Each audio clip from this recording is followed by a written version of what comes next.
اتنی بات ہوئی، آپ سب درود و سلام پڑھیں سب سے بہتر مخلوق پر اللہ تعالیٰ نے آپ کو اس کا حکم دیا ہے۔ اللہ نے اپنے آپ سے شروع کیا اور پھر فرشتوں سے، پھر آپ کو حکم دیا، اے اللہ کے بندو،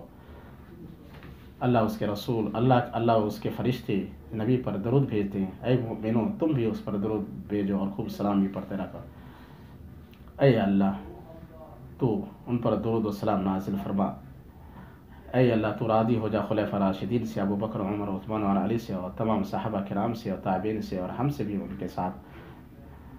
اور اپنے عفو و کرم سے ہم سے بھی راضی ہو جا یا ارحم الراحمین۔